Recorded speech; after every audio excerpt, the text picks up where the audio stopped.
본 영상은 동탄에 사는 김모 씨 제보로 재구성되었습니다. 영상 내 적나라한 효과음이 있으니 꼭 이어폰 착용하시거나 혼자 계실 때 시청 바랍니다. 제 이름은 김민석. 나이는 43, 미혼. 대기업 만년과장으로 15년째 이 회사를 다니고 있습니다. 남들은 대기업 다닌다고 부러워하지만 제 15년은 처절한 노예 생활이었습니다. 야, 김민석! 머리는 폼으로 달고 다니냐? 이따위 기획안을 지금 보고서라고 올린 거야? 오늘도 사무실 전체가 쩌렁쩌렁 울리도록 제 이름이 불립니다. 15년 전 입사 동기였으나 사내 정치와 압으로 고속 승진해 제 상사가 된 박태만 부장. 그는 신입 시절부터 제 아이디어를 가로채 자기 성과로 포장했고 문제가 터지면 김민석이 시키지도 않은 짓을 했다며 꼬리 자르기를 시전했습니다. 그렇게 15년. 그는 최연소 부장이 되었고 저는 만년 과장으로 남아 그의 화풀이 대상이 되었습니다. 나이 43 처먹고 장가도 못 가서 히스테리 부리냐? 에이, 쯧쯧쯧. 일을 이따위로 하니까 여자가 안 붙지. 죽고 싶을 만큼 비참했지만 당장 갈 곳 없는 현실이 제 발목을 잡았습니다. 그러던 어느 날 전체 회식 자리였습니다. 박 부장은 거나하게 취해 몸도 못 가눌 지경이 되었습니다. 다들 슬금슬금 피하는데 그가 저를 지목했습니다. 야, 김민석, 너 어차피 차 끊겼지? 내 차 몰아. 나 집까지 좀 태워다 줘라. 대리비 줄게 임마. 동기를 대리기사 취급하는 모욕적인 처사였지만 거절했다간 내일부터 당할 괴롭힘이 뻔했기에 핸들을 잡았습니다. 그의 고급 아파트에 도착하자 그는 골프 가방까지 제게 떠넘기며 집 안까지 들어오라고 손짓했습니다. 야, 그래도 온 김에 물 한 잔 마시고 가. 짐도 좀 내려놓고. 현관문이 열리고 저는 숨이 멎는 줄 알았습니다. 여보, 오셨어요? 현관으로 마중 나온 여자, 박 부장의 아내 서지연 씨였습니다. 이제 갓 30 초반이나 됐을까? 화장기 없는 청초한 얼굴에 슬픔을 머금은 듯한 깊은 눈동자. 이런 쓰레기 같은 인간의 아내라고는 믿기지 않는 아름다운 분이었습니다. 하지만 박 부장은 들어오자마자 그녀에게 소리를 질렀습니다. 야, 서지연, 남편이 왔는데 인사가 늦어? 물 안 떠오고 뭐해? 군뱅이야? 그는 손님이 보는 앞에서 아내의 어깨를 거칠게 밀쳤습니다. 그녀가 휘청거리며 주방으로 가자 박 부장은 저를 보며 낄낄거렸습니다. 헤헤, 봤냐? 여자는 저렇게 휘어잡아야 돼. 너도 장가라려면 형한테 좀 배워라. 저는 물컵을 건네주는 지연 씨의 손이 덜덜 떨리는 것을 보았습니다.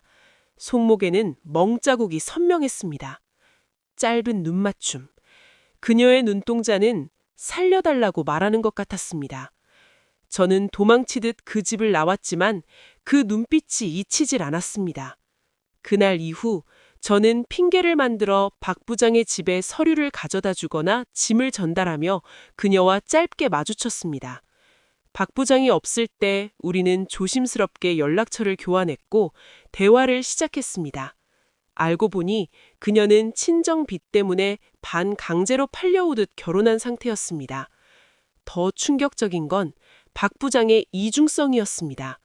그는 밖에서는 능력남인 척했지만 안에서는 변태적인 성욕을 가진 괴물이었습니다. 그날 밤도 박 부장은 룸살롱에 있었습니다.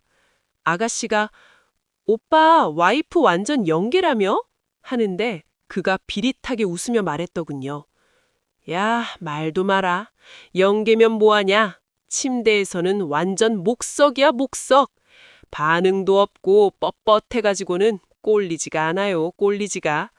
원래 여자는 너네처럼 좀 여우짓도 하고 그래야 마시지. 집에 있는 그녀는 그냥 밥 해주고 빨래해주는 가정부지.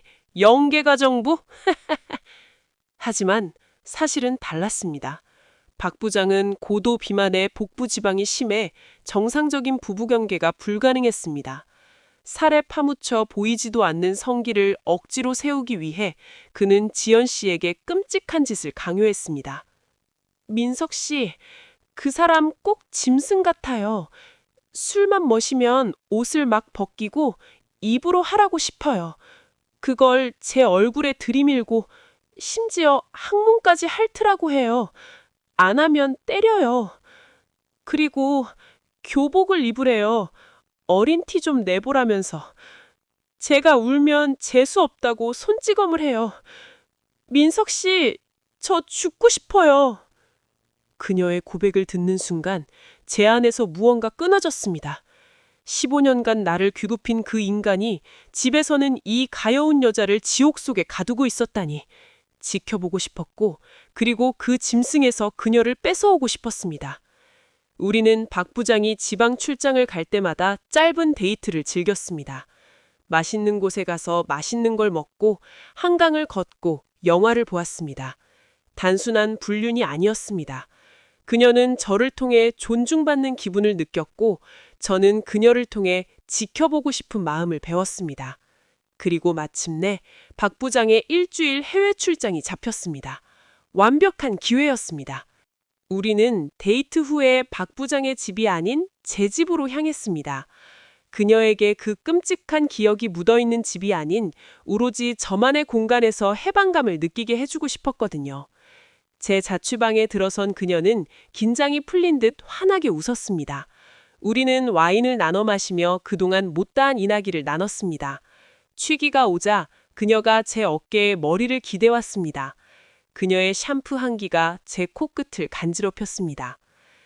민석 씨, 오늘 집에 가기 싫어요. 나 민석 씨 여자 할래요. 그녀의 떨리는 고백. 저는 그녀를 안아 침대에 눕혔습니다. 그날 밤 우리는 서로의 몸을 탐닉했습니다.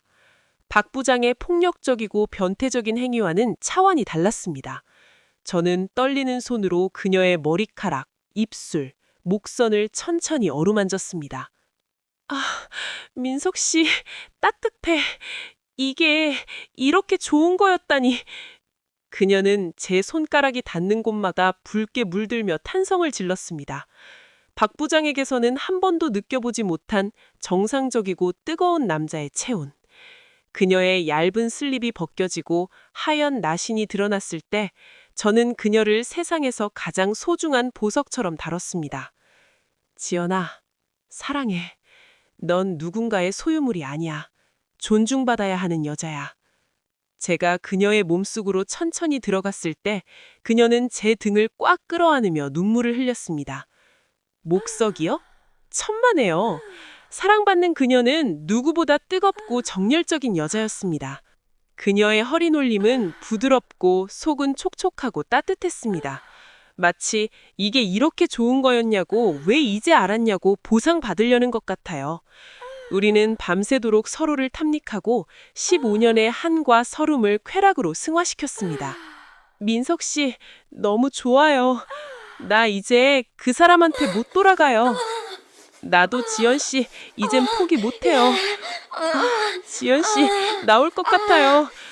민석 씨, 날 가득 채워줘요. 안에다 해줘요.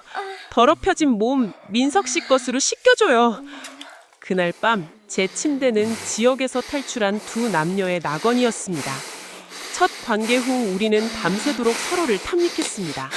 나중엔 제 침대가 우리 둘의 액체로 잔뜩 젖어버렸습니다. 뜨거운 밤을 보낸 후 우리는 결심했습니다. 이 지옥을 끝내기로. 저는 차가운 이성으로 돌아와 복수의 칼을 갈았습니다. 지연 씨, 그 사람 서재에 있는 금고 열 수 있어요? 저는 회사 내부 문서를, 지연 씨는 박 부장의 개인 금융 기록을 뒤졌습니다. 퍼즐이 맞춰졌습니다. 박 부장은 회사 법인카드를 깡해서 룸살롱 빚을 돌려막고 있었고 하청 업체들을 협박해서 뒷돈을 받아챙긴 증거가 쏟아져 나왔습니다. 저는 치밀하게 자료를 정리해 감사팀과 대표이사에게 익명으로 제보했습니다. 동시에 지연 씨는 남편의 상습적인 가정폭력 진단서와 강요에 의한 변태적 성행위 증거, 성매매 업소 출입 기록을 모아 변호사에게 넘겼습니다. 일주일 후 박 부장이 귀국한 날, 회사 로비는 아수라장이 되었습니다. 박태만 씨, 횡령, 배임, 그리고 성폭력 처벌법 위반 혐의로 긴급 체포합니다. 들이닥친 경찰들이 박 부장의 손목에 수갑을 채웠고 사내 방송으로는 그의 비리가 낱낱이 보도되었습니다.